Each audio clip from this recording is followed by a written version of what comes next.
History is filled with whispers of things that were never human. We are about to examine 30 of the most compelling depictions of non-human beings from across the ages. By the end, you will possess a new lens to decode the hidden fears and aspirations of ancient civilizations. Why would a culture venerate a god with the head of a scavenging jackal? What truth might lurk behind legends of fishmen who brought wisdom to the first cities? These are not mere fairy tales. They are profound puzzles etched in stone, painted on tomb walls, and woven into the very fabric of forgotten worlds. Each one is a deliberate message, a piece of a grand, mysterious conversation between humanity and the great unknown. What do you believe our ancestors were truly trying to show us? That conversation begins in the shifting sands of the Egyptian desert, with a god who watched over the final journey.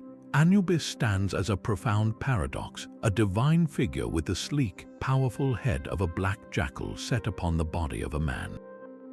For over 3,000 years, his image was painted in tombs and carved into temple walls, an unwavering presence at the most critical threshold of human existence, death itself. His role was specific and immense. He was the guardian of the dead, the inventor of mummification, and the one who would weigh your heart against the feather of truth to judge your soul's worthiness. But this raises a compelling question. Why would a civilization that revered purity and eternity choose to represent this sacred duty with the head of a scavenger, an animal seen prowling the edges of graveyards? The ancient Egyptians were master observers of nature. They saw the jackal as a creature intimately connected to the spaces between life and decay, a natural custodian of the borderlands. By embodying this animal, Anubis did not represent death's horror, but its necessary order. He was the protector who used the traits of the wild to safeguard the departed from true oblivion. We see this protective role rendered in breathtaking detail. On the golden funerary mask of the young pharaoh Tutankhamun, Anubis is depicted as a recumbent jackal, crafted from wood covered in black resin and gilded details, lying atop a shrine that was placed within the tomb's treasury. His posture is alert, watchful, a silent guardian for eternity. This was not a random artistic choice, it was a statement of profound belief. The hybrid form of Anubis tells us that the Egyptians did not see divinity as purely human or purely animal, but as a potent fusion of both. A god could possess the superior intellect and spirit of a human, combined with the primal power, instinct, and symbolic strength of a creature. Anubis, in his jackal-headed majesty, was the perfect guide because he understood both realms, the civilized world of the living and the untamed, mysterious realm of the dead. He was the ultimate mediator, ensuring the cycle was not a rupture, but a transition guarded by a familiar, if otherworldly, face. From the silent guardian of the dead, we travel to the roaring, life-giving rivers where civilization itself was born. In the sun-baked lands between the Tigris and Euphrates, the ancient Mesopotamians told of 7 extraordinary beings who arrived before the Great Flood. These were the Apkallu, the sages. Their depiction is startling. They are shown as wise figures with the bodies of men but clad in the skin of a fish, a great fish head often draped over their own like a hooded cloak. These were not gods but servants of the water god Enki, sent from the depths of the Abzu, the sweet underground ocean of wisdom. Their sacred mission was nothing less than the foundation of human society. They taught humanity the arts of writing, agriculture, architecture, and law. Imagine the scene. From the chaotic waters emerges a figure of profound knowledge, bestowing the tools of order and progress. This gift is captured in the art they left behind. On ancient cylinder seals and palace wall carvings, the Apkallu are frequently shown carrying 2 distinct objects, a small bucket in one hand and a pine cone in the other. These were not mundane tools. The bucket held sacred water from the Abzu, and the pine cone was used to sprinkle this purifying, wisdom-giving liquid upon both kings and sacred trees. It was a ritual of enlightenment, a direct transfer of divine knowledge. So what are we to make of these fishmen sages? One compelling theory suggests they represent a powerful cultural memory. Could the Apkallu be a distant, mythologized echo of contact with an advanced people who arrived by sea or river, whose mastery of irrigation, astronomy, and building seemed otherworldly to the early Sumerians? Their association with water is simply too profound to ignore. Alternatively, and perhaps more symbolically, they may embody the very idea that all true wisdom emerges from the primordial source. In a world defined by two great rivers, water was life, chaos, and potential. The Apkallu, rising from those waters, personified the moment knowledge surfaced from the formless deep to shape the human world. They were the living bridge between the raw, creative power of nature and the structured, divine order of civilization. This fusion of wisdom and wildness finds a powerful echo in the rolling hills of ancient Greece, embodied in a creature of breathtaking contradiction. The centaur charges into myth, a being literally torn between two natures, with the torso, arms, and head of a man fused to the powerful body and legs of a horse. For the Greeks, this was not a simple monster, but a living, breathing metaphor for an internal war that defined their entire worldview. The eternal struggle between civilized reason and untamed primal instinct. We see this duality play out dramatically in their own stories. On one side stands Chiron, the noble centaur. Unlike his brethren, Chiron was wise, gentle, and profoundly cultured, a master of healing, music, and prophecy. He lived in a cave, not as a savage, but as a teacher. His students were the greatest heroes of myth: Achilles, Hercules, Asclepius. Chiron represents the ideal, the possibility of harnessing the raw power of the animal nature and directing it with a human mind and spirit. He is civilization taming the wild from within. Then, in stark contrast, we have the centaur tribes, like those who famously crashed the wedding of King Pirithous. In that story, the centaurs, intoxicated by wine, attempt to abduct the bride and other women, unleashing a brutal battle against the human Lapiths. This is the centaur as chaos, a symbol of appetite unrestrained by law or reason, of passion overwhelming intellect. The Greeks immortalized this very battle in stone on the metopes of the Parthenon, where the muscular struggle between man and centaur was carved as a timeless allegory for order conquering barbarism. This symbolic battle is even more vivid on painted pottery. The magnificent Francois vase, a large volute crater from the 6th century before the Common Era, depicts the Centauromachy in a detailed frieze. Here, the centaurs are not just monsters, they are individuals in the fray, some wielding tree branches as weapons, their human faces contorted in rage or pain, their horse bodies coiled in violent motion. The art does not merely show a fight, it visualizes a philosophical concept. What does the centaur ultimately tell us? The Greeks, who prized logic, debate, and the polished city-state, saw the untamed wilderness as a very real part of the human condition. The centaur was their own self-portrait, acknowledging that within every citizen, every hero, there galloped a powerful, instinctual force. Their art and myths asked a constant question: would you be like Chiron, guiding that force with wisdom, or like the wedding crashers, being dragged by it into chaos? This was not just a story about mythical beasts, it was a warning and an aspiration etched into the very culture that would shape Western thought. Yet the human struggle to reconcile intellect and instinct finds a profoundly different resolution in the warm, vibrant spiritual landscape of India. Here, divinity takes a form that is at once utterly alien and deeply comforting: the beloved elephant-headed god Ganesha. You will find his image everywhere, from colossal temple statues draped in flower garlands to small brass idols in taxi cabs and shops. He is the remover of obstacles, the patron of arts and sciences, and the god of beginnings, invoked before any new venture. But why an elephant's head on a human body? The ancient Puranic texts tell a dramatic origin story. the goddess Parvati, wishing for a guardian, created a boy from the turmeric paste she used in her bath.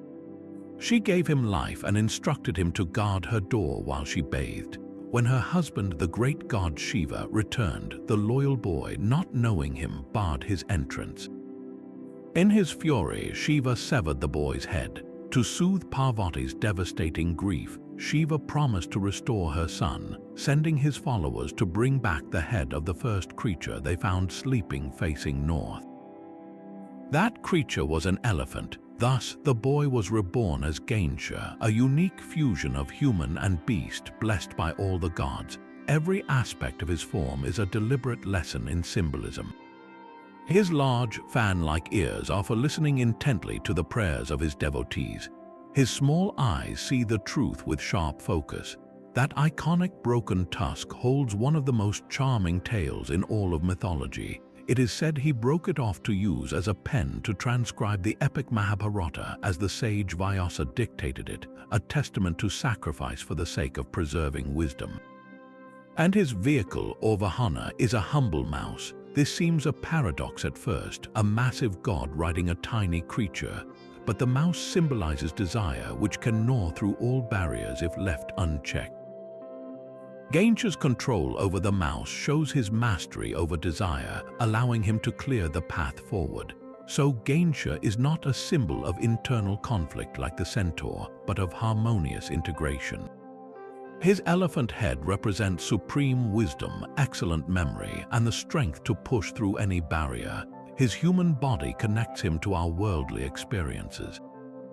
He does not frighten, he reassures.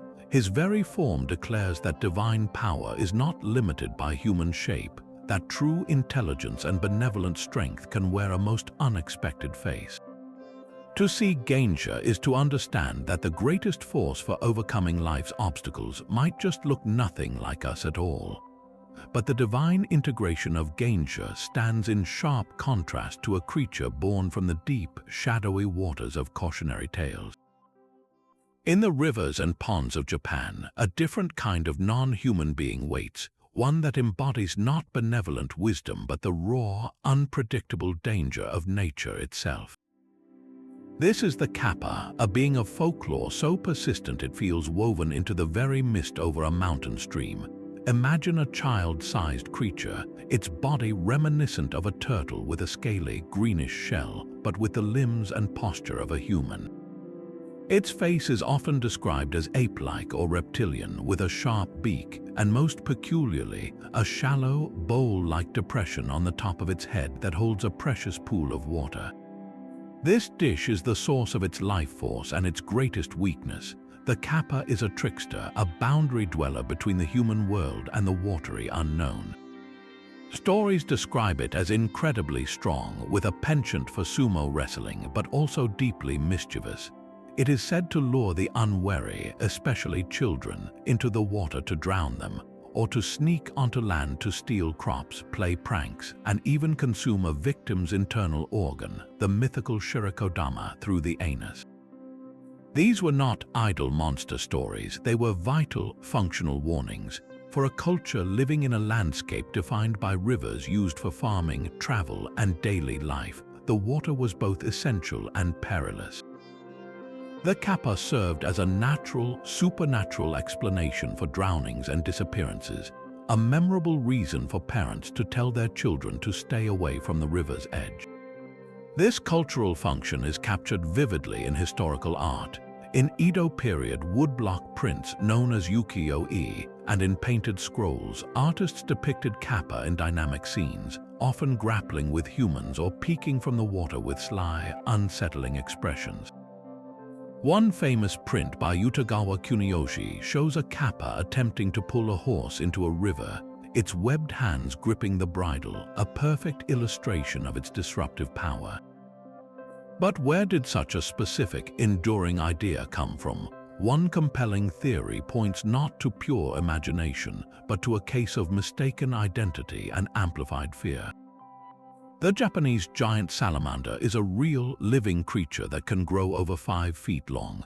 It is aquatic with a broad, flat head and a sluggish, alien appearance.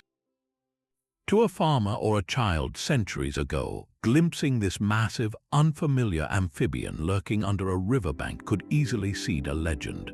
Over generations, the sighting transforms. The creature gains a humanoid shape. It develops a thirst for mischief, and the hollow on its head, perhaps inspired by the salamander's distinctive skull shape, becomes a vessel for its life-giving water. The kappa, then, may be a perfect example of a non-human being born at the intersection of observation and fear.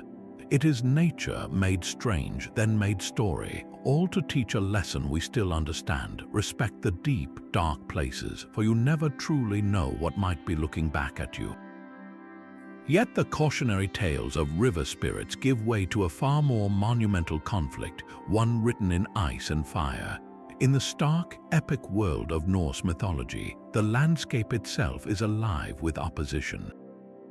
Here, the gods do not reign unchallenged. They are locked in an endless, desperate struggle against the Jötnar, the giants. These are not simple, oversized brutes from a fairy tale. The Jötnar are the primordial, elemental forces of a cosmos born from chaos, and their depictions in the ancient Eddic poetry and runestone carvings reveal a people who saw the universe as a perpetual battleground between order and the wild. To understand the Norse mind, you must first distinguish the two sides. The Aesir are the gods of community, craft, and cosmic structure, residing in their fortified realm of Asgard. The Jötnar, by contrast, are the beings of the untamed wilderness, the crushing glaciers, the howling winds, and the deep, dark earth. They are the others, the outsiders who represent everything that seeks to unravel the gods' careful work. Their forms are as varied and terrifying as the natural disasters they embody. Some are truly gigantic, like the frost giant Ymir, the first of all beings. The prose Edda tells us the world itself was crafted from his corpse, his flesh becoming the earth, his blood the seas, his bones the mountains, and his skull the dome of the sky. This is creation not from a benevolent word, but from a brutal act of dismemberment against a primordial giant. Other Jötnar are shape-shifters or possess more nuanced, even noble qualities. Consider Skadi, a giantess and skilled hunter who marches into Asgard seeking vengeance for her father's death. She is not a mindless monster, she is a figure of dignity and power, so formidable that the gods seek to appease her, offering her a husband from among their own. Her story shows the Jötnar were not a monolithic evil, but a complex race capable of interaction, negotiation, and even integration with the divine world, however tense that relationship may be. This eternal tension is carved in stone for us to see. The Gosforth Cross in England, a stunning 10-foot-tall stone monument from the 10th century, is a masterwork of cultural fusion. It features intricate carvings that blend Christian imagery with scenes from Norse myth. Among them, you can clearly make out the god Vidar tearing apart the monstrous wolf Fenrir during Ragnarok. Fenrir, son of the trickster god Loki and a giantess, is himself a product of this divine giant conflict, a being of pure destructive chaos that even the gods must chain. The cross serves as a stark visual sermon, portraying the Norse gods battling the forces of annihilation, a theme that resonated deeply with the Christian concept of overcoming sin and death. So what do these giants truly represent? For the Norse, living in a world defined by harsh winters, treacherous seas, and volatile landscapes, the Jötnar were the personification of an environment that was constantly trying to reclaim human effort. Every storm, every failed crop, every encroaching glacier could be seen as the work of a giant. The gods' endless battles were a cosmic metaphor for humanity's own daily struggle to build halls, plant fields, and survive against a world that felt actively hostile. The Jötnar remind us that to the Norse, the universe was not a safe, ordered place. It was a fortress under siege with the gods on the walls, holding back the howling, frozen dark just long enough for life to persist. From the frozen battlements of Norse myth, we journey to the sun-drenched temples of a very different world. In the highlands of ancient Mexico, divinity took a form that seems to defy its own nature, a serpent adorned with the brilliant plumage of a quetzal bird. This is Quetzalcoatl, the feathered serpent, a being whose image dominated the spiritual landscape of Mesoamerica for over 1,000 years. He was not a monster to be feared, but a fundamental creative force, a god of wind, of the planet Venus as the morning and evening star, and most importantly, of knowledge and civilization itself. His very name breaks down into its components, Quetzal, for the revered bird whose long green feathers symbolized the sky and preciousness, and Coatl, meaning serpent, the creature of the earth and the underworld. In one breathtaking form, he united the three realms of Aztec cosmology, heaven, earth, and the world below. This profound duality is carved in stone on a monumental scale. At the ancient city of Teotihuacan, centuries before the Aztecs, the Temple of Quetzalcoatl stands as a testament to his enduring power. Its facade is a cascading sculpture of enormous, stylized serpent heads, their bodies covered in carved feathers, their gaping jaws framing the staircase. To walk toward that temple was to approach the very mouth of a divine concept, the place where earth and sky met.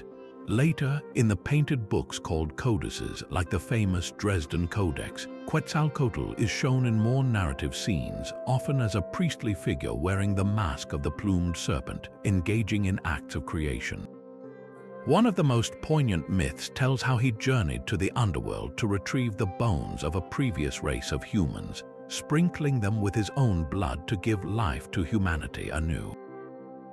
He was also the god who gave maize, the sacred staple of life, to the people. Yet this complex deity became entangled in one of history's most fateful misunderstandings. Aztec legend spoke of Quetzalcoatl as a wise, bearded, and fair-skinned priest-king from the east, who had been driven away by trickery but vowed to return one day from across the sea in a specific year, calculated in their calendar as one reed. When the Spanish conquistador Hernán Cortés landed on the eastern coast of Mexico in the year 1519, which was indeed the Aztec year one reed, Emperor Moctezuma II was paralyzed by doubt. Could this be the returning god, Cortés with his pale skin, his beard, his ships that seemed like temples on the water, and his arrival from the east, fit the prophecy with an eerie precision? This belief, whether a full conviction or a terrible uncertainty, critically hampered Moctezuma's initial response, allowing Cortés a crucial foothold. So what does the feathered serpent ultimately tell us? The Aztecs saw the universe not as a series of separate domains, but as a dynamic, interconnected whole. The plumed serpent was the perfect symbol for this worldview, a creature that could slither into the underworld yet soar into the heavens, that could be both the life-giving wind and the distant cyclical star. He embodied the essential tension and connection between opposites, the very engine of creation. His tragic misidentification with the Spanish conqueror reveals a deeper truth, that our myths are not just stories about the gods, they are the lenses through which we see everything, even our own destruction. When a new and terrifying reality appears on the horizon, we will inevitably try to fit it into the shapes of our oldest, most profound stories, for better or for worse. That profound misidentification of a divine symbol reveals how cultures can tragically misunderstand the messengers of another world. Yet long before ships arrived from the east, deep within the primordial woods of ancient Europe, a different kind of lord held sway. Here, divinity wore the crown of the forest itself. Cernunnos, the horned god, is an enigmatic figure whose name we know only from a single inscription, but whose image whispers of a spirituality rooted in the very soil and breath of the wild. The most stunning portrait of him survives on the magnificent Gundestrup cauldron, a massive silver ritual vessel discovered in a Danish peat bog, crafted sometime in the 1st century before the Common Era. On one of its intricate inner panels, Cernunnos sits in a pose of serene, meditative power. He is cross-legged, a posture of stability and connection to the earth. From his head rise the grand, branching antlers of a mature stag, a symbol of cyclical growth, death, and regeneration. In one hand, he holds a torque, the rigid neck ring that signified high status and nobility among the Celts. In his other hand, he grasps a ram-headed serpent, a creature that seems to blend the qualities of a horned mammal and a reptile. He is not alone. Around him, the panel teems with life: a stag, a boar, a lion, and other creatures all turn toward him or rest peacefully in his presence. This is not a scene of dominion, but of profound communion. Cernunnos was the lord of the animals, the god of nature, fertility, and the untamed places that existed beyond the village clearing. He governed the life-giving force of the forest, the hunt that provided sustenance, and the mysterious cycle that led into the underworld and back again. His antlers connected him to the celestial realm above, while his seated posture rooted him in the earth below, making him a living axis between worlds. This vision of sacred power stood in stark opposition to the ordered, human-centric pantheon of Rome, which was busy building its straight roads and disciplined legions. The Romans saw the Celtic reverence for such a bestial figure as primitive, even barbaric. But for the Celts, Cernunnos represented a truth that walls and laws could not contain, that life, death, and abundance were part of a vast, wild, and deeply intelligent natural order of which humanity was merely one participant. This fundamental clash of worldviews would have profound and lasting consequences. When early Christian missionaries moved into these Celtic lands centuries later, they faced a deeply entrenched spiritual connection to the horned lord of the forest. To convert the populace, they needed to dismantle this powerful symbol. The strategy was both pragmatic and devastatingly effective. They demonized him. The attributes of Cernunnos, his antlers, his association with untamed nature and pagan ritual, were systematically inverted. What was once a sign of regenerative power became a mark of bestial savagery. The peaceful lord of animals was recast as a tempter, a deceiver, a prince of darkness. In medieval Christian art and literature, the horned visage of Pan from Greek myth and the imagery of Celtic deities like Cernunnos coalesced into the now familiar iconography of the devil, complete with cloven hooves, goat-like legs, and horns. This was not an accident of artistic evolution. It was a deliberate act of spiritual warfare. By painting the old gods as demons, the new faith made reverence for them not just obsolete but sinful and dangerous. The story of Cernunnos, therefore, is a tale of two transformations. First, we see how a culture visualized its deepest bond with the natural world through a non-human form. Then, we witness how a conquering ideology can deliberately reshape that ancient symbol into an icon of fear, forever altering humanity's relationship with the wild and the divine forms we once saw within it. But the demonization of the horned god was not the only fate for non-human beings. High above the tangled forests in the boundless sky, another creature soared into the divine pantheon, embodying a power so fierce it became the very symbol of kingdoms. This is Garuda, the golden-feathered king of birds. In the ancient epics of India, he is no mere beast but a celestial being of immense power, known as a Suparna, or one with beautiful wings. His form is a breathtaking fusion, a humanoid torso, arms, and face, often golden and radiant, combined with the wings, beak, and talons of a majestic eagle or kite. He is the devoted mount or vahana of the great preserver god Vishnu, carrying the deity across the cosmos. Yet his most famous role is that of an eternal adversary, for Garuda is the sworn and natural enemy of the Nagas, the serpentine beings of the underworld.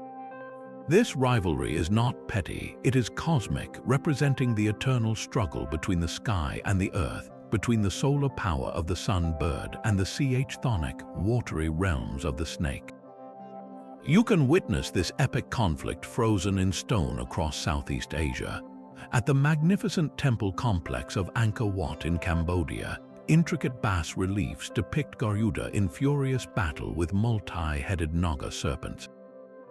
In these carvings, he is not just a bird, he is a dynamic warrior, his powerful wings spread wide, his muscular human arms grappling with the coiling bodies of his foes. The detail is astonishing. You can see the individual feathers on his wings, the intensity in his eyes, a perfect blend of avian ferocity and divine purpose. This imagery served a profound symbolic function for the Khmer kings who built Angkor. By aligning themselves with Garuda, they were visually claiming the bird's attributes: speed, martial prowess, and dominion over the earth from above. Garuda was the ultimate symbol of royal authority and protection, but his journey did not end on temple walls. Across the region, Garuda transcended his mythological role to become a living national emblem. In Thailand, he is known as Phra Kae Trut and appears at the center of the royal coat of arms, a symbol of the king's divine right and protective duty. In Indonesia, the Garuda Pancasila is the national emblem, a golden eagle-like bird whose feathers number according to the date of independence, clutching a scroll that bears the national motto. This adoption speaks to a fascinating cultural translation. Garuda's qualities of loyalty, strength, and fierce independence resonated deeply with these nations' concepts of sovereignty and identity. He evolved from a mythological enemy of serpents into a protector of an entire people. His image on government documents, military insignia, and royal palaces a constant reminder of a power that watches from above. So what does Garuda's ascent tell us? He demonstrates how a non-human being can evolve from a specific character in religious narrative into a potent, abstract symbol of state power and cultural unity. He is not feared as a monster, but revered as a guardian. His form, half bird, half man, perfectly captures the aspiration to harness the supreme freedom and perspective of the skies, while retaining the intelligence and purpose of humanity. In Garuda, we see the ultimate elevation of the animal form into an icon of national pride and celestial authority. Garuda's celestial authority watches over kingdoms from the sky, but if we step quietly across the threshold of a humble wooden house in old Slavic lands, we find a guardian of a much more intimate scale. Here, living in the warmth between the hearthstones and the shadow behind the stove, dwells the domovoi. This is no distant god or epic beast, but a small, often elderly-looking spirit covered in shaggy hair, sometimes said to wear peasant clothes or even take the likeness of the male head of the household. He is the soul of the home made manifest, a being of profound ambivalence. Treat him with respect, and the domovoi is the family's most loyal protector. He watches over the livestock, ensuring the cows give good milk and the chickens lay plentiful eggs. He warns of impending danger with midnight knocks or by gently pulling the hair of a sleeping family member. He is the unseen hand that keeps the domestic world in harmonious order, but cross him, and the same spirit becomes a notorious trickster. He will hide keys, sour the milk, tangle the yarn, make the horses restless, and fill the night with the sound of crashing pots. His displeasure turns the home from a sanctuary into a place of minor, persistent chaos. This relationship was managed through careful ritual. Families would formally invite the domovoi into a new home, carrying him in a coal from the old hearth. To keep him content, they would leave small offerings on the floor or behind the stove, a crust of bread, a bowl of porridge, a pinch of tobacco. Before major meals, the first spoonful might be set aside for him. He was, in every sense, a member of the household with his own place, his own responsibilities, and his own need for acknowledgement. So why did such a specific, persistent belief take root? In a world where a draft could mean sickness, where a cow's sudden illness could spell disaster, and where fortunes were tied directly to the fragile well-being of the homestead, the domovoi provided a tangible explanation for the unpredictable rhythms of daily life. A broken plate wasn't just clumsiness, it was a sign the domovoi was upset and needed appeasing. A thriving harvest meant the spirit was pleased. He personified the very luck and character of the dwelling itself. This belief wove the supernatural not into grand temples, but into the fabric of everyday existence, making the sacred domestic and the domestic sacred. The home was not just wood and thatch, it was a living entity with a mood and a memory, watched over by a small, hairy, and eternally present non-human heart. The intimate guardianship of the hearth spirit gives way to a power of an entirely different magnitude, one that shaped the very bones of a continent. In the vast, sun-scorched landscapes of Australia, the oldest continuous culture on Earth speaks of a being that is not just in the land but is the land. This is the rainbow serpent, known by many names across hundreds of language groups, a creator deity whose story is not locked in a distant past but lives in the eternal present of the dreaming. Its form is that of a colossal, sinuous snake, often shimmering with the colors of the rainbow, and it is intrinsically linked to the most precious of resources, water.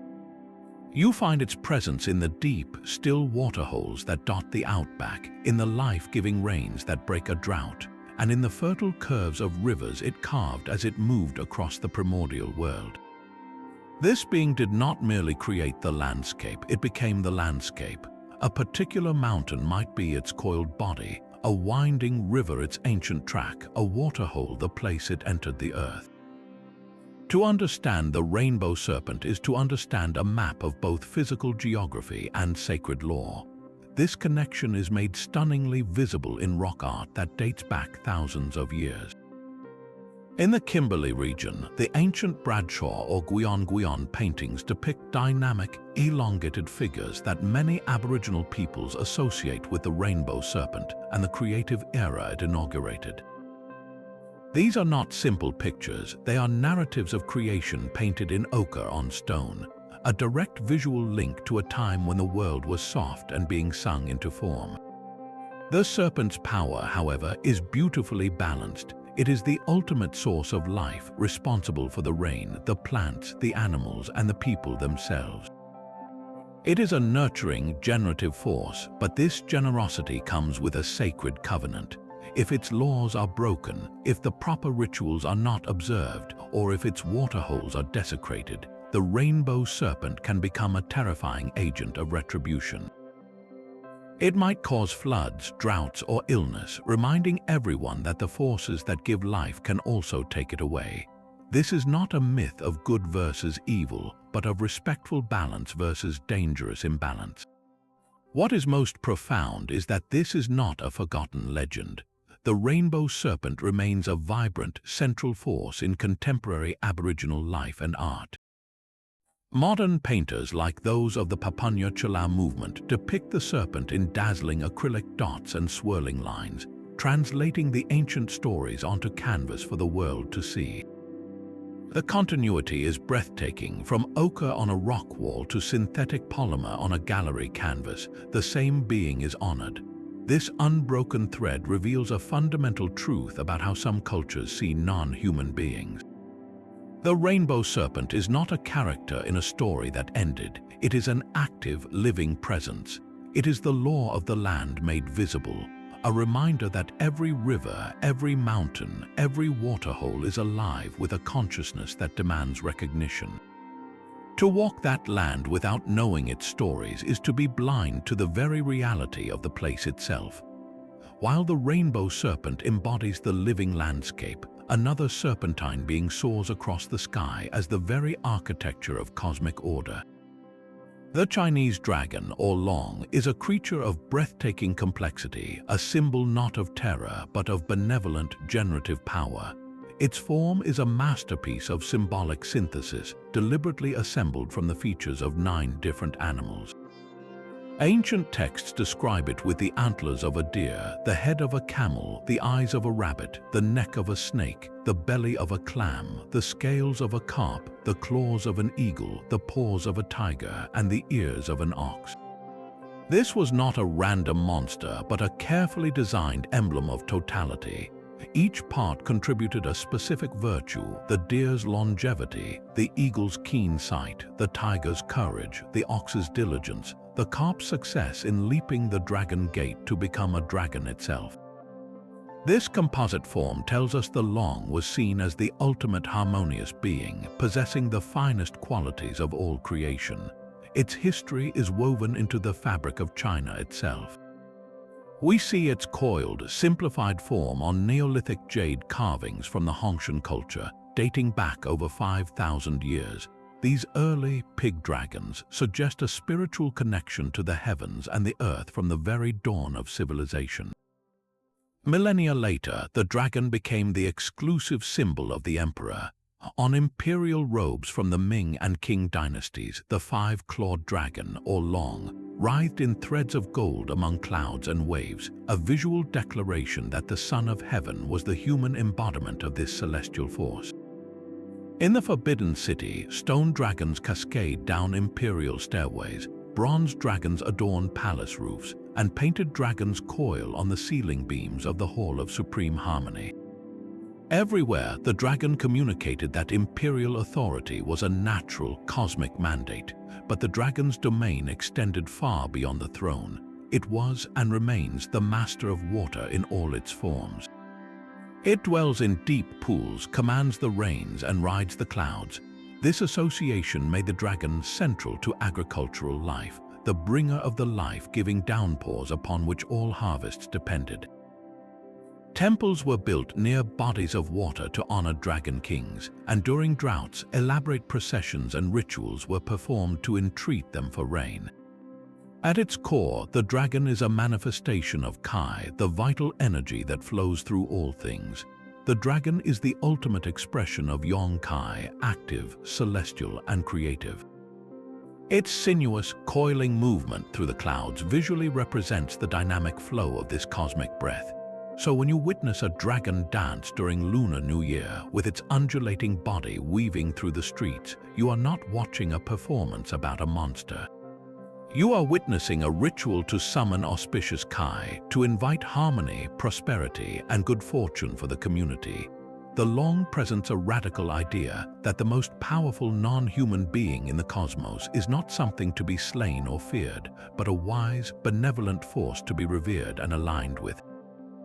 It is the symbol of ultimate harmony, where the might of the tiger and the grace of the deer, the wisdom of the ox and the vision of the eagle, all coalesce into a single, flowing testament to the universe's auspicious power. Yet the dragon's benevolent harmony stands in stark contrast to the terrifying figures that crawled from the dark corners of the medieval mind. In the flickering candlelight of Gothic cathedrals and across the panels of apocalyptic paintings, artists gave form to the ultimate adversary, the Christian demon. This was not a single creature but a legion of horrors, each one a nightmarish collage of animal and human parts designed to repel and terrify. To build these icons of evil, artists did not invent from nothing, they scavenged. They took the cloven hooves and goat-like legs of the Greek god Pan, the antlers and wild nature of Celtic Cernunnos, and the scaled bodies of serpents, stitching them together with bat wings, bestial snouts, and twisted, tortured human faces. The result was a new taxonomy of terror, a visual shorthand for corruption that any peasant, illiterate but visually fluent, could instantly understand. A perfect, chilling gallery of these beings exists within Hieronymus Bosch's monumental triptych, The Garden of Earthly Delights. On its right panel depicting hell, the landscape itself is a machine of torment overseen by monstrous overseers. One central figure, often called the Tree Man, has a broken eggshell for a torso and a face that stares blankly from a tavern table built into his legs, a surreal and disturbing fusion of the architectural, the human, and the decayed. Elsewhere, bird-headed creatures devour sinners, and a knight with the body of a giant insect is pinned down by a demonic banquet. Bosch was not painting literal monsters, he was visualizing the internal state of a soul consumed by its own vices, making gluttony, lust, and despair into tangible hybrid jailers. This same symbolic language extended to the very architecture of faith. High atop Notre Dame Cathedral and countless other churches, gargoyles and grotesques leer down from the rain spouts. While some are playful, many are unmistakably demonic, with gaping mouths, twisted horns, and malevolent stares. Their placement was profoundly symbolic. They were evil, captured and put to work, forced to serve the church by channeling away the very rainwater that could destroy its walls.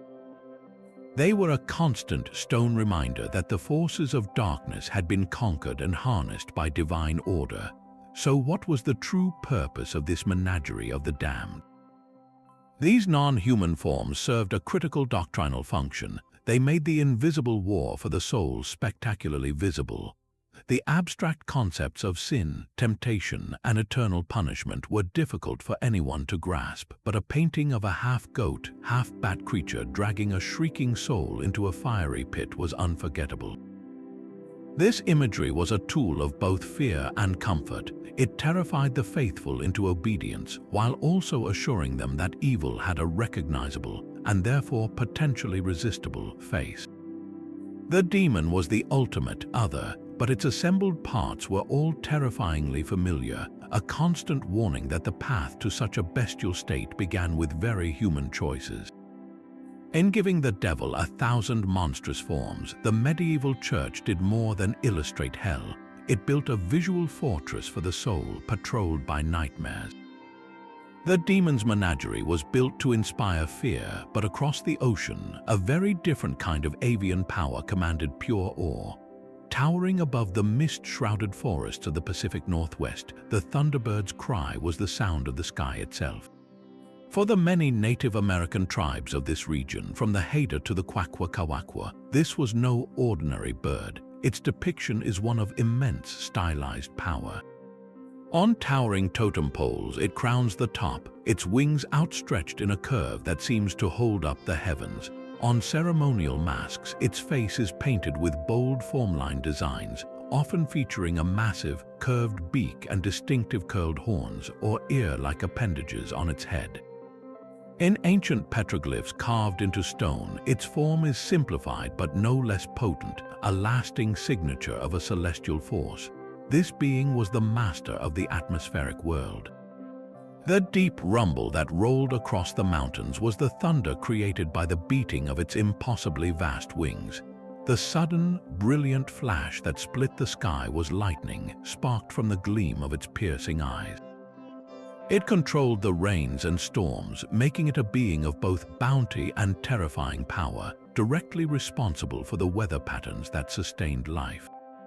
Its great cosmic role, however, was that of a perpetual champion. The thunderbird was locked in an eternal struggle with the powerful water serpents or killer whales that represented the chaotic forces of the deep.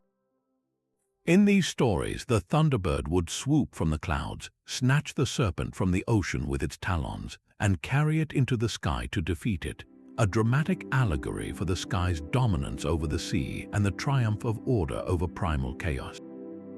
This made the thunderbird far more than a weather report. It was a crucial clan symbol and a protector.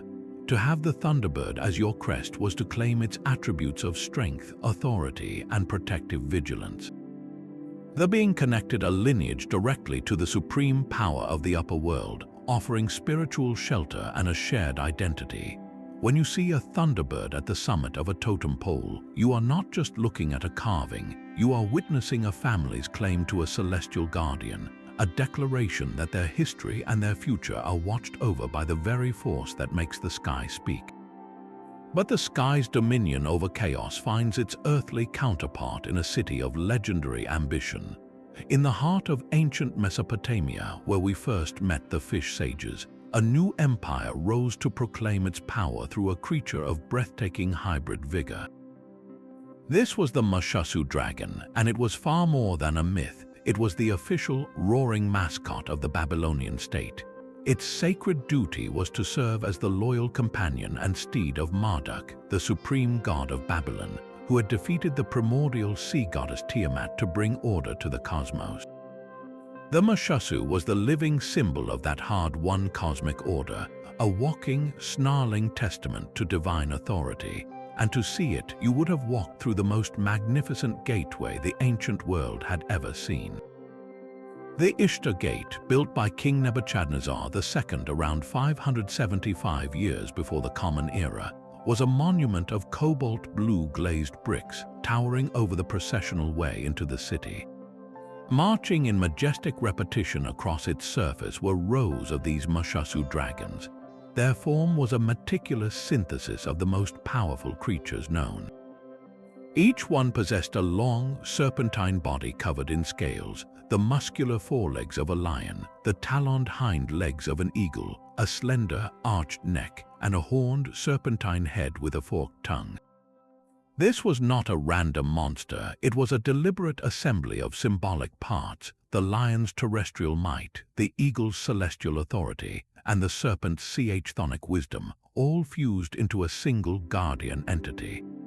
To pass through that gate was to walk beneath the gaze of dozens of these divine protectors, an immersive experience designed to leave no doubt about who ruled and which god sanctioned that rule. But the Mushasu's presence was not limited to the gate. Its image was stamped onto the very bricks of the processional way itself, a constant underfoot reminder of imperial power for every festival procession or foreign delegation. This creature was woven into the legal and spiritual fabric of the empire. It appeared on boundary stones called kuduras, where its image helped sanctify land grants and royal decrees, invoking Marduk's protection over the agreement. Here, the depiction of a non-human being transcended art and entered the realm of state propaganda and divine contract. The Mushasu was a brand, a logo of celestial endorsement for the Babylonian king and his works. Its specific, detailed form, repeated with such precision, tells us something profound about how empires consolidate power. They do not just build armies and walls, they build symbols. They create a visual language so potent and ubiquitous that it becomes inseparable from the idea of the state itself.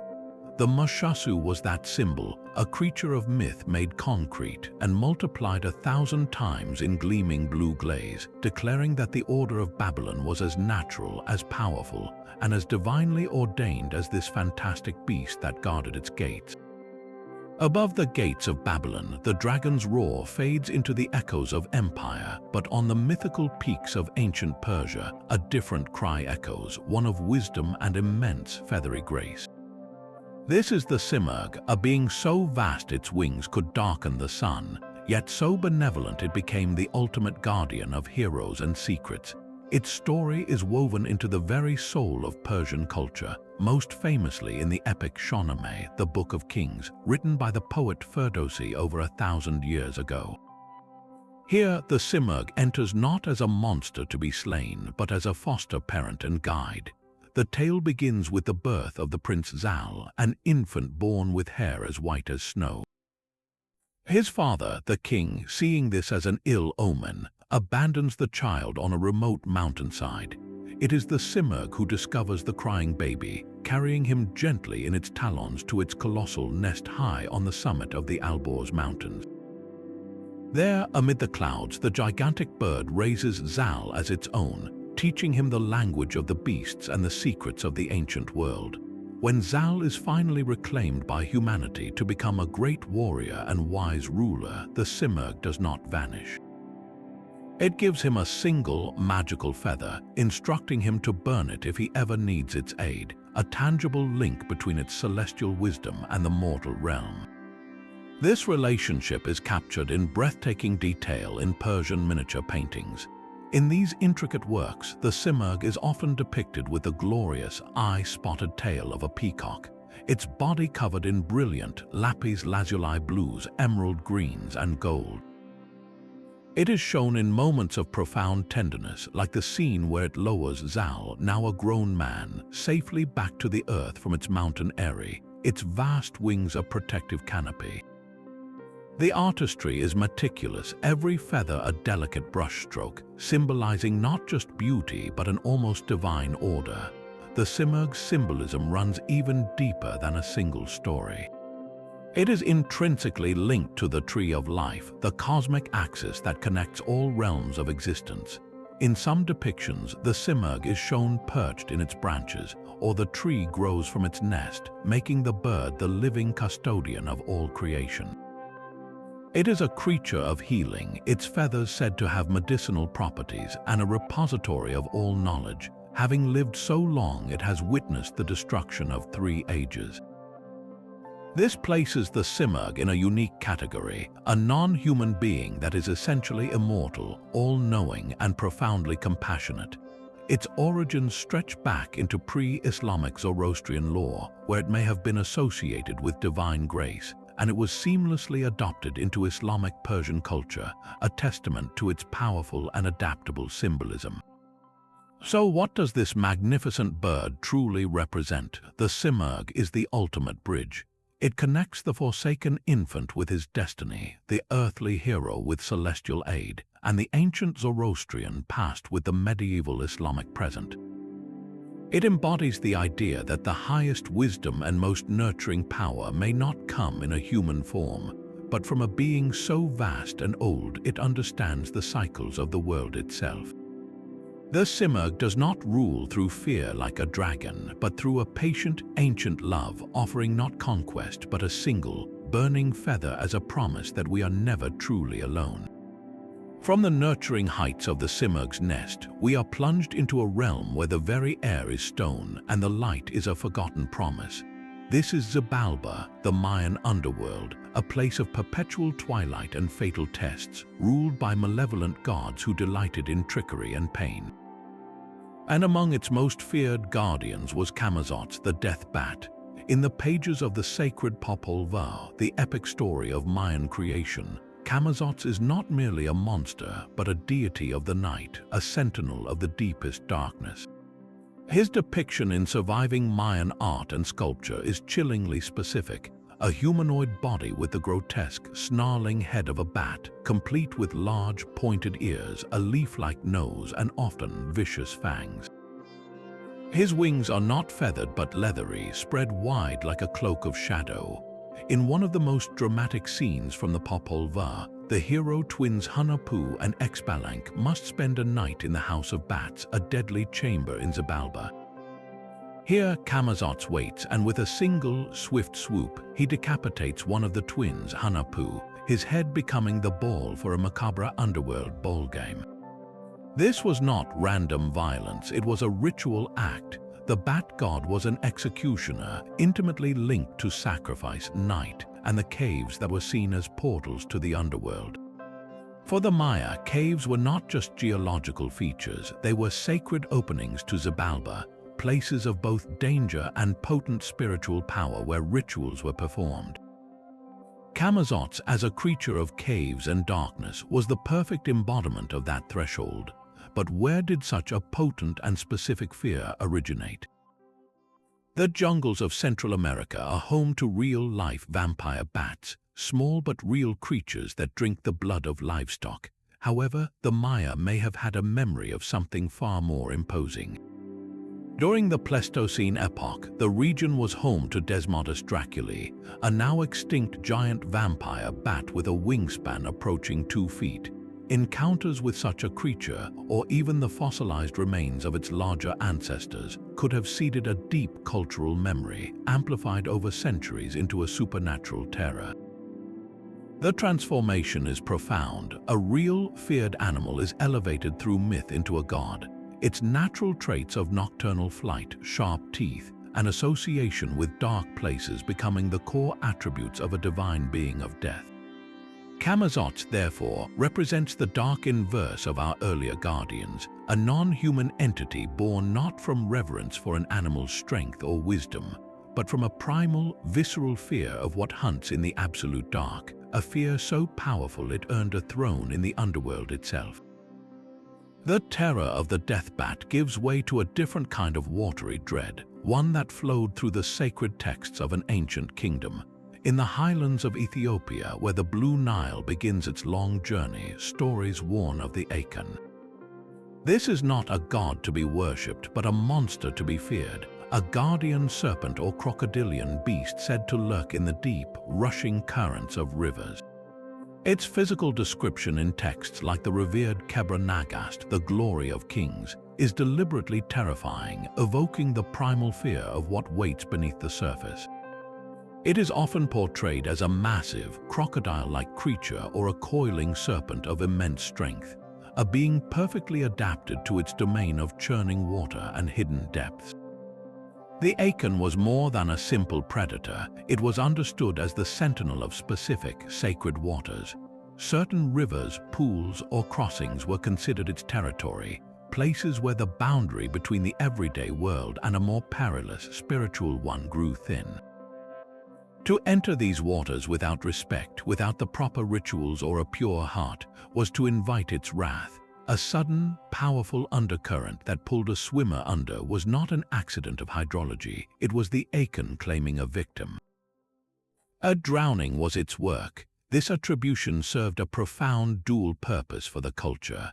On one level, it provided a mythological explanation for very real, unpredictable natural phenomena. Rivers are essential for life, but they are also notoriously dangerous, their moods shifting with rains and seasons. The Aken gave a face and an intention to that danger, making the unpredictable feel like part of a knowable, if fearsome, order. You could negotiate with a spirit, you could avoid its home, you could learn the rules. A random tragedy is senseless, but a tragedy caused by a monster that guards a forbidden place contains its own terrible logic. This leads directly to the second purpose, the moral lesson. Stories of the Aken were not just about the monster, but about the actions of the people who encountered it. They served as powerful cautionary tales against hubris, against trespassing in places deemed off-limits by tradition or divine law. A hunter who arrogantly crosses a sacred ford at the wrong time, a shepherd who lets his flock drink from a forbidden spring, these are the characters who meet the Aken. The monster becomes an enforcer of cultural boundaries, a natural consequence for ignoring taboos and showing disrespect to the spiritual landscape. In this way, the Aken exemplifies a global pattern where cultures use the form of a non-human monster to give shape to the very real, impersonal dangers of the world. It transforms the chilling fear of a hidden log in a murky river, the panic of losing your footing on a slick rock, into a narrative. That narrative carries a warning that resonates far beyond the riverbank. Do not overstep. Do not assume the world is yours to conquer, for there are ancient guardians in the deep places who enforce a law older than any king's. The dark waters that hide the Aken find their echo in the whispering bamboo groves and shadowed villages of the Philippines, where a different kind of predator walks among the living. The Aswang is not a single monster, but a terrifying category of shape-shifting beings, a master of deception that has haunted Filipino folklore for centuries.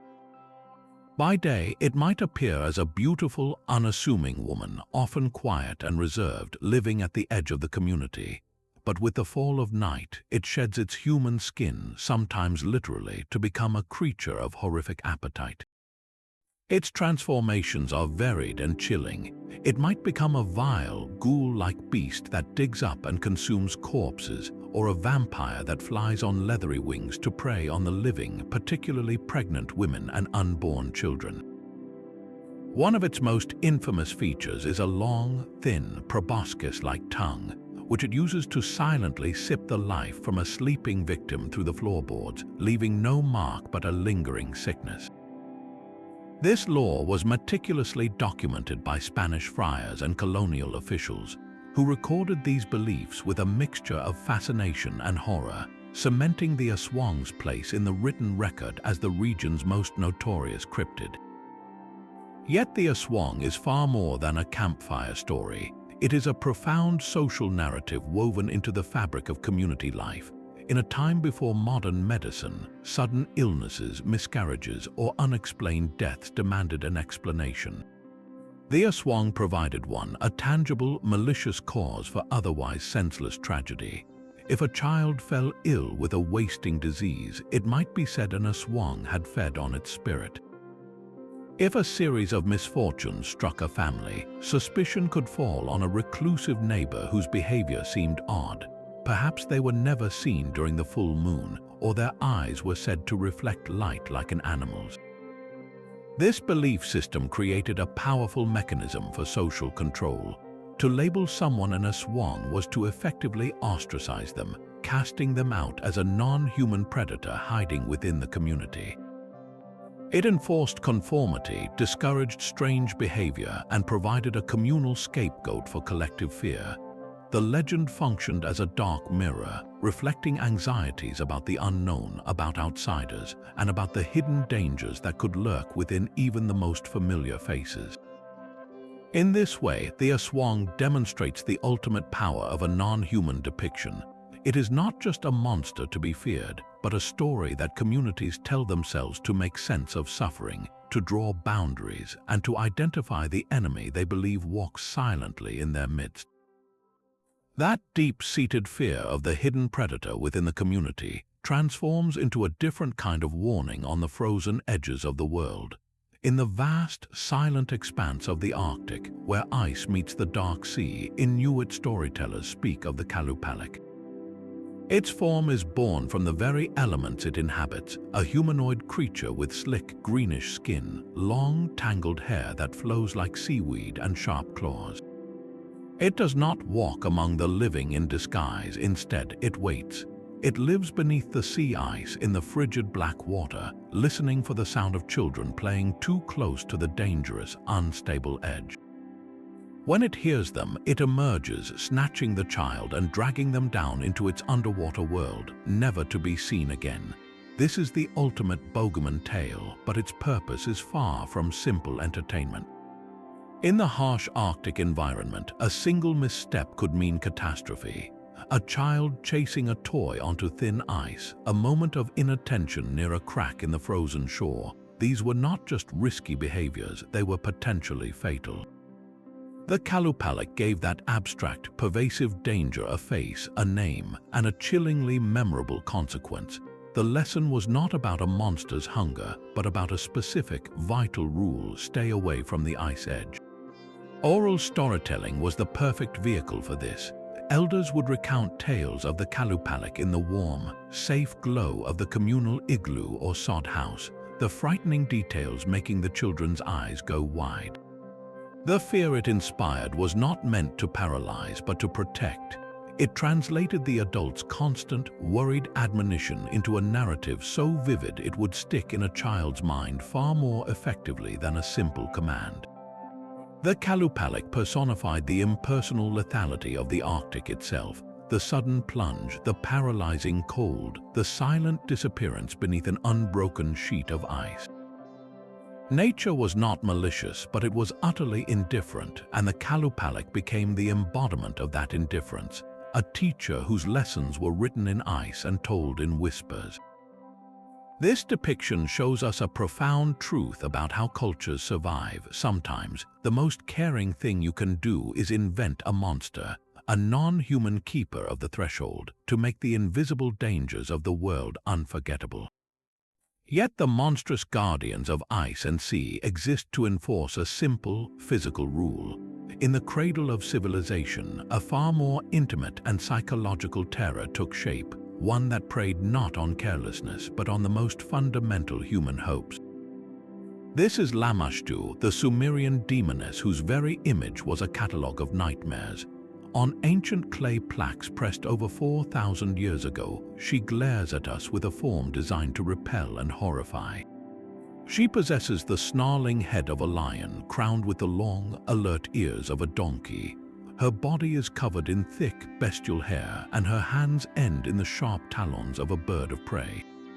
In one of her most iconic depictions, she stands triumphantly on the back of a donkey, a creature associated with stubbornness and the underworld, while she nurses a piglet at one breast and a puppy at the other. This was not a scene of maternal care, but a grotesque parody of it. Every element of her form was a violation of natural order, a fusion of predator and unclean animals, symbolizing a complete inversion of life-giving power.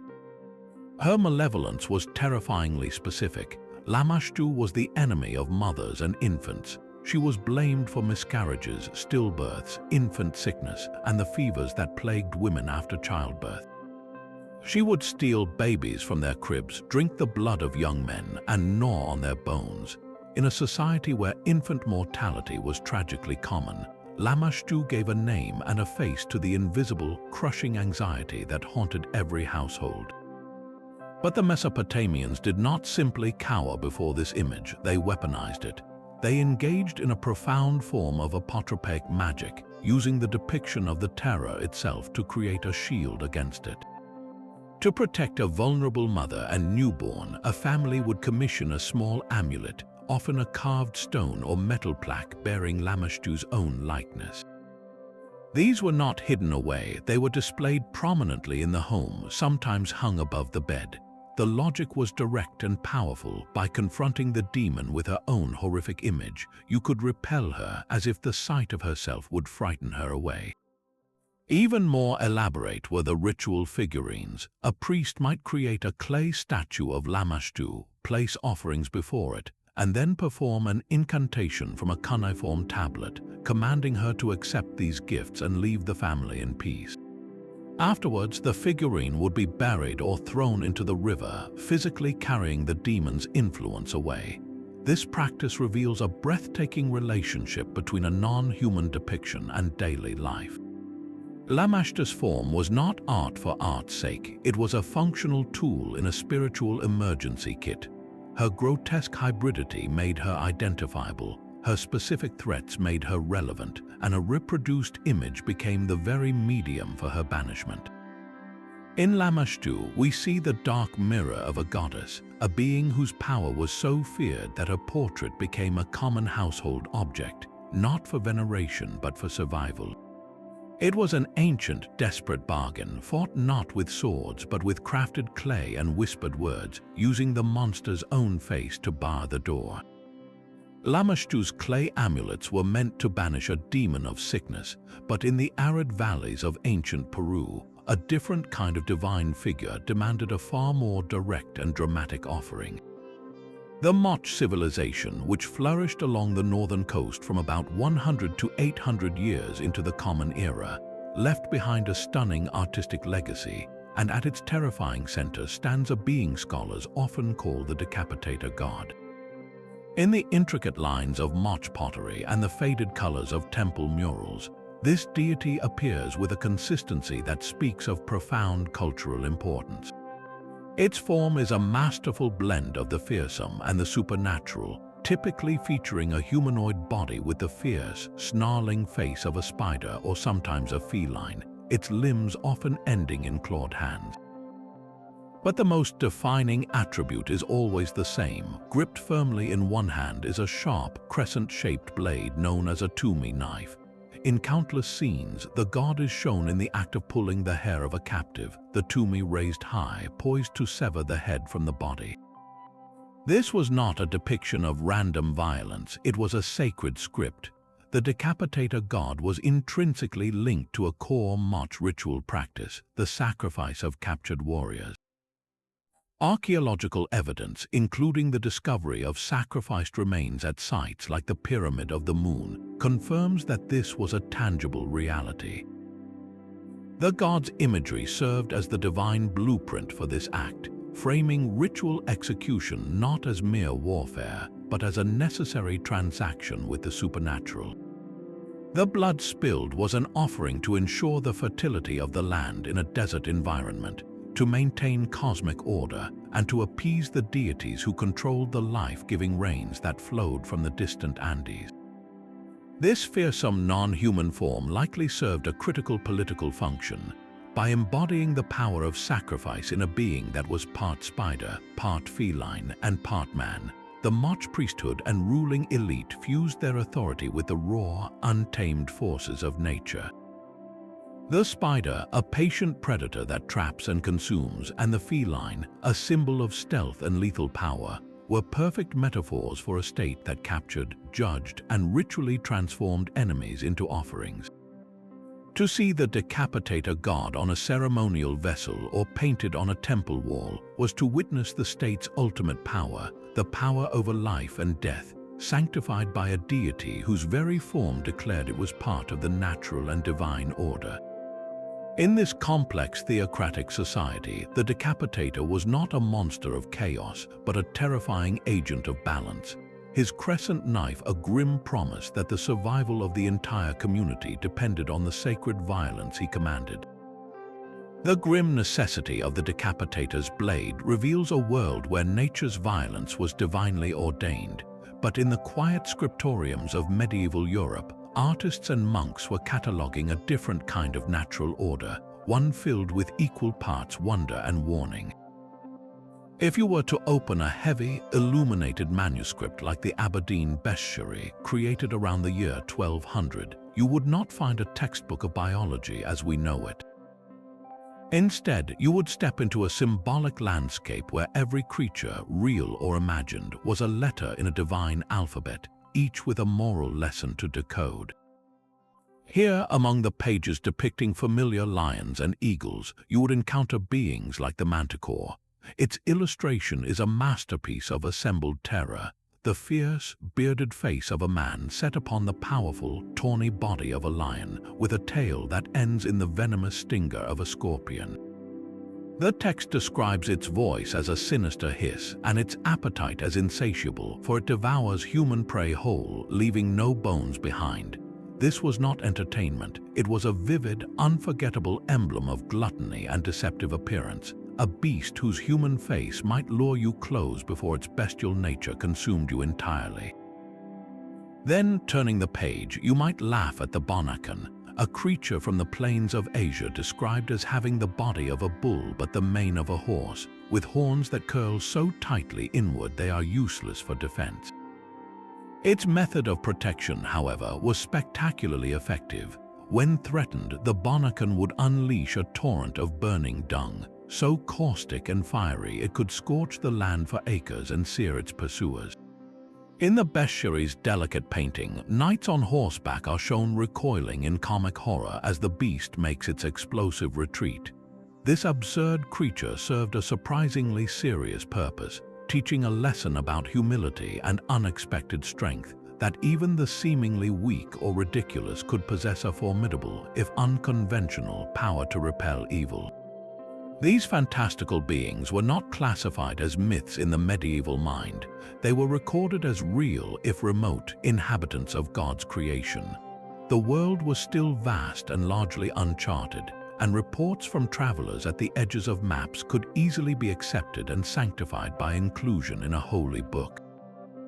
Each creature, from the noble unicorn to the treacherous manticore, was a piece of theological evidence. They proved the infinite creativity of the Creator and served as divine teaching tools. The manticore warned of the soul-devouring nature of sin, which could wear a pleasing face. The Bonacon reminded the faithful that God's design often included humor and surprise, and that the defenses of virtue might come from unexpected quarters. To study these pages was to undertake a spiritual safari, where every strange form was a puzzle to be solved, a reflection of the human condition projected onto the canvas of a mysterious and still being revealed world. The medieval bestiary's symbolic creatures were confined to the pages of a book, but for the Dogon people of Mali, the entire night sky is a living text. Their cosmology centers on the Nommo, beings of profound mystery who are said to have arrived from the heavens to shape human destiny. Described as amphibious, fish-like progenitors, the Nommo are not gods of the earth or underworld, but teachers from the stars. According to Dogon oral tradition, preserved by their priests for centuries, these celestial beings came from the star system Sirius, the brightest point in our night sky, to bring the gifts of civilization, language, agriculture, and social order to a nascent humanity.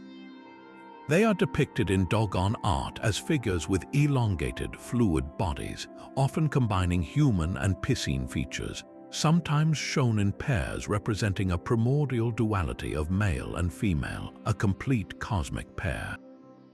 This imagery, carved into wooden masks and door lintels, is not merely decorative, it is a sacred diagram of origins. The true profundity of the Dogon narrative, however, lies in a specific and startling astronomical detail. The Dogon priests have long spoken of Sirius having a small, heavy, invisible companion star which they call Potolo. This companion, they say, is made of a metal heavier than iron and orbits Sirius every 50 years. To the astonishment of Western astronomers, this description matches the reality of Sirius B, a white dwarf star that is indeed incredibly dense and invisible to the naked eye, with an orbital period of approximately 50 years. This knowledge was recorded by anthropologists decades before telescopes powerful enough to confirm Sirius B's characteristics were widely available.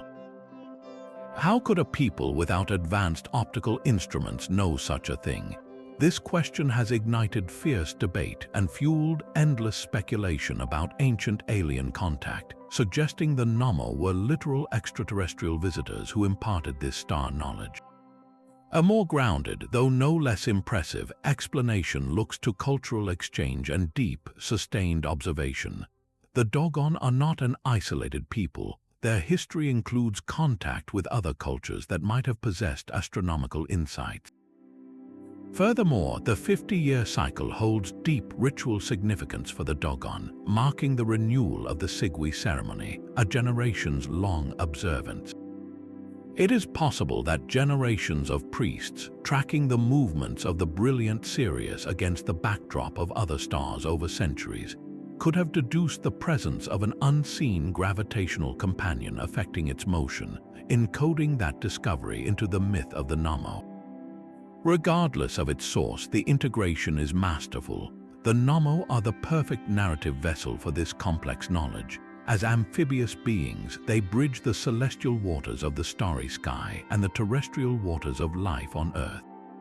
Their fish-like nature connects them to fertility, the deep, and the idea of emerging from a primordial source. They are non-human teachers, yes, but their form encapsulates a sophisticated understanding of the universe as an interconnected system. The Dogon cosmology does not separate science from story or astronomy from mythology. It weaves them into a single, resonant tapestry. The Nommo are not just ancient astronauts, they are the living memory of a people who looked up at the dazzling point of Sirius and saw not just a star, but a home, and from it the shimmering, wise forms of the ones who taught them how to be human. The Dogon gaze at the stars for their teachers, but in the deep woods of Slavic lands, you must look to the gnarled roots and shadowed clearings. Here, the guardian of the threshold is not a star being, but a creature of the soil and the storm, a witch named Baba Yaga.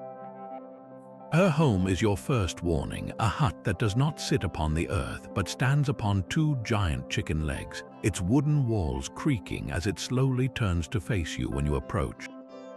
The door is fastened with human bones, and the fence around it is made of skulls atop posts. To call for entry, you must speak the ancient formula, hut, hut, turn your back to the forest and your front to me. Only then will it settle, its door swinging open to reveal its mistress. Baba Yaga herself is a vision of terrifying otherness, a bony, impossibly old woman with a long, iron nose that taps against the ceiling and teeth made of stone. She travels not by foot, but seated in a giant mortar, soaring above the treetops, steering her flight with a pestle and sweeping away her tracks with a broom made of silver birch. This is no domesticated fairy godmother. She is the wild, untamed, and amoral force of the forest given a crooked, hungry form. Her role in the tales is never simple. For the foolish or the arrogant, she is a cannibalistic horror, a being who captures children to fatten them up and eat them, who sets impossible tasks for those who seek her aid, tasks designed to fail. She represents the raw, consuming danger of venturing beyond the village border, where the rules of civilization dissolve and nature's indifference reigns. Yet, for the hero or heroine who shows proper respect, courage, and cleverness, Baba Yaga transforms. She becomes a cryptic but essential guide. She may give a magical gift, a ball of yarn that rolls ahead to show the path, a mirror that reveals truth, or a horse of incredible speed. She asks riddling questions and watches closely to see if the seeker has the wit to answer correctly. Her help is never given freely or sweetly. It is earned through passing a test that proves one is worthy of crossing from the ordinary world into the magical one. Baba Yaga, therefore, is the ultimate personification of the forest itself. She is neither good nor evil, she simply is. Her hunger is the forest's demand for sacrifice. Her wisdom is the hidden knowledge found only by those brave enough to enter the deepest thicket. She does not care for human morality, she cares for strength, cleverness, and respect. To encounter her is to stand before the ancient, feral heart of the world, a non-human intelligence that decides, based on your own mettle, whether you will be consumed or given the tools to find your destiny. She is the test that every hero must face when they leave the safety of the hearth and step into the realm where magic and terror are real. A floating head drifts silently through the Balinese night, its neck trailing a grotesque tangle of entrails and internal organs. This is the Layak, a demonic being whose very form is a violation of the body's sacred unity. In the rich tapestry of Balinese Hinduism, where cosmic balance between good and evil is meticulously maintained, the Layak occupies a dark and specific niche. It is not a random monster, but the feared result of a deliberate choice, the ultimate practitioner of Pengiwa, the left-hand path of black magic. A person becomes a Layak through a dark pact, studying forbidden texts and performing horrific rituals that allow their head to detach from their body at night to seek out the living. Their targets are often pregnant women and newborn infants whose life force they crave, or the recently deceased whose corpses they defile.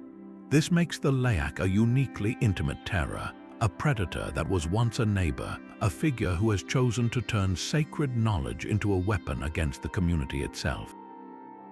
You can witness this horror-made art in the dramatic performances of Bali. In the fiery, trance-inducing Sanghyong dances, performers might embody the chaotic spirit of the Layak, their movements jerking and unnatural. More commonly, the Layak is a central figure in Wayang Kulit, the intricate shadow puppet theater. Here, the puppeteer, or dalang, manipulates the specially carved Layak puppet so that its long, trailing organs cast a terrifying, undulating shadow on the screen, a moving silhouette of internal corruption made visible. The puppet is often painted in stark, frightening colors with bulging eyes and a gaping mouth, designed to elicit immediate dread from the audience. This depiction serves a profound social function. In a tightly knit village society where harmony is paramount, the Layak gives form to the fear of hidden corruption. It visualizes the anxiety that someone among you, smiling by day, is secretly practicing magic to sow sickness, misfortune, and death by night. It represents the betrayal of spiritual trust, the ultimate misuse of power for personal gain at the expense of the communal whole. The Layak's gruesome, disembodied form is a perfect metaphor for this, a being that has literally lost its connection to its own body, to its humanity, becoming nothing but a hungry, parasitic will. It is a warning that the greatest evils are not always external invaders, but can grow from within, festering in the dark spaces between homes and hearts, a floating head reminding everyone that the line between a person and a monster can be as thin as a whispered incantation. That floating head, a predator of the most intimate fears, finds a distant melodic cousin in the treacherous waters of the ancient Greek world. Here, the danger does not crawl from a grave, but drifts across the waves on a current of irresistible sound. The sirens were not the fish-tailed beauties of later legend, but something far more ancient and strange. In their earliest depictions, found on pottery and funerary monuments, they are hybrid creatures with the bodies of large, powerful birds and the heads of beautiful women. Perched on rocky islands surrounded by the bleached bones of shipwrecks, they were the ultimate expression of a sailor's nightmare. Their power was not physical strength, but a song of such profound, haunting beauty that any man who heard it would be compelled to steer his ship toward the source, abandoning all reason, all duty, and all hope of home, only to meet a shattered end upon the rocks. Homer's Odyssey gives us the archetypal confrontation. The hero Odysseus, warned by the sorceress Circe, knows he must hear their song to complete his journey yet survive it. His solution is a masterpiece of forethought and forced restraint. He orders his crew to plug their ears with beeswax and to bind him tightly to the ship's mast, commanding them not to release him no matter how desperately he begs. As they row past the Sirens' island, the air fills with their melody, a promise to Odysseus that they will sing to him of all things that have happened upon the earth, granting him limitless knowledge. Enchanted and driven mad by the offer, he struggles against his bonds, signaling frantically for his men to set him free, but they only row harder, leaving the haunting music behind. This story reveals the Sirens' true symbolic nature. They were not merely monsters, they were the embodiment of a specific, devastating kind of temptation, the lure of forbidden or ultimate knowledge. Their song offered the wisdom of the entire world, a prize so intoxicating it was worth destruction itself. For the Greeks, a culture that prized knowledge and cunning above all, the siren myth was a profound warning about the cost of that pursuit. It asked, what truth is so sweet it would make you willingly dash yourself to pieces? What song could make a man forget his wife, his child, his kingdom, and his own life? The Sirens represented the point where the pursuit of understanding crosses over into self-annihilation, where curiosity becomes a fatal obsession. This original bird-woman form is crucial. It connects them to the air, to prophecy, and to the muses themselves, making their song a corrupted, deadly form of divine inspiration.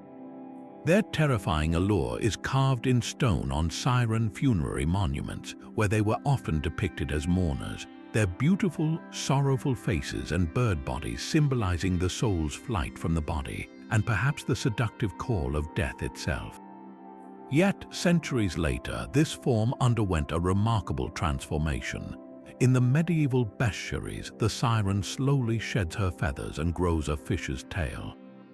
This was not a random change. The Christian scribes reimagined these pagan symbols through their own moral lens. The bird woman, a creature of the air linked to knowledge and soul, was recast as a mermaid, a creature of the sensual, unpredictable sea. Her song became less about the temptation of wisdom and more about the lure of earthly pleasure, vanity, and carnal sin. The shift from air to water marked a complete reinterpretation of the danger, from a peril of the mind to a peril of the flesh. The journey of the siren, from a bird of omniscience on a Greek vase to a fish-tailed temptress in a monk's manuscript, shows us that a non-human being is never fixed. Its form is a vessel, and as it sails from one cultural shore to another, we pour our own deepest fears and most pressing moral dilemmas into its shape, letting it sing a warning that each generation understands in its own key.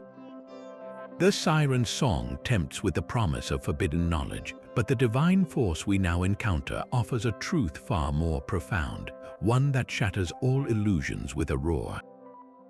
Her name is Kali, and to witness her historical depictions is to stare directly into the heart of a paradox where ultimate terror and boundless compassion are one. In the vibrant, intricate paintings of 18th and 19th century Bengal, known as Kalaghat Pats, she dances upon the chest of her consort, the god Shiva, who lies still beneath her. Her skin is a deep, cosmic blue or black, the color of infinite space and time. She has 4 arms, each wielding a symbol of her power, a sword, a severed head, a gesture of fearlessness, and a gesture of blessing. Around her neck hangs a garland of 51 human skulls, representing the letters of the Sanskrit alphabet and the sounds of creation itself. Her tongue lolls out, red and fierce, a gesture often explained as one of sudden shame after stepping on Shiva, but more deeply as a symbol of her all-consuming nature. This is not a form designed for comfort. It is a deliberate, shocking confrontation with the non-human face of reality. Kali is the goddess of time, change, and destruction. She is the one who dissolves the universe so it may be reborn, the force that cuts through ego, ignorance, and evil without hesitation. Her necklace of skulls and skirt of severed arms are not trophies of cruelty, but emblems of her work, she has destroyed the finite identities and limiting attachments that bind the soul. In one stunning 17th century sandstone sculpture from Rajasthan, her features are sharp, her eyes wide and piercing, her expression one of ecstatic fury. She is shown standing atop a prostrate body, often interpreted as the ego or the demon of ignorance, Raktabija. Here, the sculpture captures the moment of raw, transformative power, the necessary annihilation that precedes renewal. This depiction fundamentally challenges a Western aesthetic of divinity that often separates the beautiful from the terrible. In Kali, the grotesque and the fierce are not opposite to the sacred, they are its essential engine. She is the dark mother, the one who devours her children only to give them new life free from fear. Her terrifying form is an act of supreme honesty, acknowledging that creation is inseparable from destruction, that life feeds on death, and that love, in its most absolute sense, must sometimes wear a fearsome face to protect what is truly real.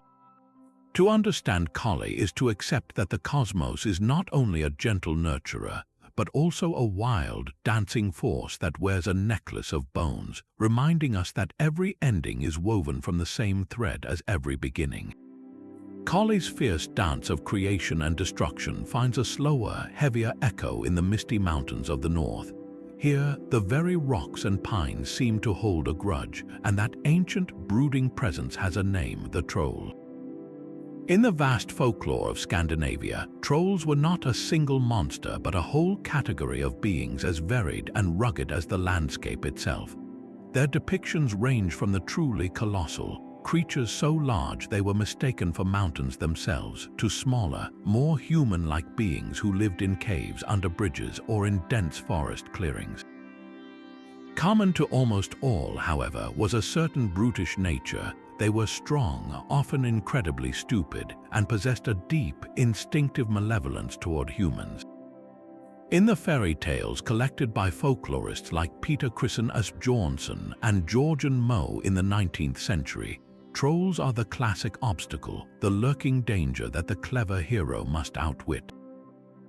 They might demand a toll for crossing their bridge, as in the tale of the three billy goats Gruff, or they might kidnap a princess to live in their dark, earthen hall. Their physical forms reflected the raw materials of their habitat, skin like rough bark or moss-covered stone, noses long and gnarled like tree roots, and hair matted with lichen and pine needles.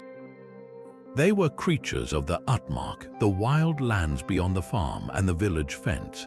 So why did these particular beings haunt the Scandinavian imagination with such persistence? The troll was the perfect personification of a landscape that was both breathtakingly beautiful and inherently hostile. A sudden rockslide that destroyed a pasture was not a geological event, it was a troll throwing a boulder. The eerie echo in a deep valley was a troll's mocking laugh. A hunter who ventured too far into the woods and never returned had not simply gotten lost, he had been caught by a troll. These stories gave a face, a motive, and a caution to the impersonal dangers of the wilderness. They served as a powerful, memorable set of rules. Do not wander alone into the deep forest at night, for that is when the trolls roam. Do not build your farm too close to that peculiar rock formation, for it might be a sleeping troll. Do not boast loudly in the mountains, for you might attract their attention. The tales enforced a respectful distance from the untamed world, a world that could crush human ambition as easily as a troll crushes stone. But there was also a curious comfort in their stupidity. While a troll was physically overwhelming, it could almost always be defeated by cunning, by a riddle it couldn't solve, or by tricking it into staying out until sunrise. This crucial detail reveals a deeper layer of the folklore. It was not just about fear, but about the triumph of human wit over brute, mindless force. The troll represented every challenge posed by a harsh environment, and the stories assured listeners that with enough cleverness and courage, even the most formidable obstacle could be overcome. To meet a troll in a story was to confront the wild itself, not as an abstract concept, but as a slow, heavy, grumbling thing you could perhaps, if you were very clever, outsmart and survive. The troll's heavy footfalls fade into the forest, but in the quiet, smoke-filled laboratories of Renaissance Europe, a different kind of creation was being pursued, one that required no mountain, only glass and fire. Here, among bubbling alembics and cryptic symbols, alchemists dreamed of the ultimate act of imitation to craft life itself. Their goal was the homunculus, a tiny, fully formed human being, grown not in a womb but within the sealed confines of a flask. Its most famous recipe comes from the controversial physician and alchemist Paracelsus, writing in the 16th century. He described a bizarre and meticulous process, beginning with human sperm sealed in a vessel and buried in horse manure for 40 days. Through the application of a mysterious arcanum or secret principle, it would begin to stir and take on a translucent humanoid form. For the remaining weeks, it had to be fed daily with human blood, kept warm in the manure, until at last it grew into a miniature human child, a homunculus. The drawings that accompany such texts are haunting. They show a tiny, perfect infant floating serenely inside a spherical glass bottle, a symbol of both profound achievement and utter transgression. This was not merely a fantasy of a servant or a curiosity. The homunculus represented the pinnacle of the alchemical art. For centuries, alchemists had sought to transmute base metals into gold, but this was a spiritual quest as much as a chemical one. It was about perfecting matter and, in turn, perfecting the human soul. To create a homunculus was to achieve something even greater than making gold. It was to mimic the divine act of creation, to master the generative powers of nature that had always been the sole province of God or the gods. In this tiny, bottled man, the alchemist sought to become a creator in his own right. The homunculus, therefore, stands at a breathtaking crossroads. It is a non-human being born from the marriage of mysticism and early empirical science. Its formula reads like a magical incantation, yet it is framed as a replicable laboratory procedure. It bridges the world of medieval bestiaries where animals held moral lessons and the dawn of a new age that would eventually give us biology and genetics. This artificial human reflects an ancient, audacious desire that has haunted humanity since the first story was told. The desire to not just depict or worship non-human beings, but to reach into the raw materials of existence and fashion one with our own hands. It is the ultimate expression of a question that has driven every depiction we have explored, from Anubis to the Aswang. What does it mean to be a creator, and what responsibilities, what terrifying wonders await us when we finally try? From the jackal-headed Anubis to the bottled homunculus, we have traveled across continents and millennia, tracing the outlines of beings that were never human. These 30 depictions form a constellation of human imagination, a map of our deepest conversations with the unknown. They are not mere flights of fancy or simple monster stories. Each one is a deliberate, profound statement. Anubis gave a familiar, watchful face to the terrifying mystery of death. The Apkallu fish sages embodied the divine gift of civilization rising from the primal waters. The Centaur visualized an internal war between reason and instinct, while Ganesha showed us a harmonious integration of wisdom and strength. From the protective dragon of China to the punishing Akan of Ethiopia, from the nurturing Simurgh to the devouring Lamashtu, every form served a purpose.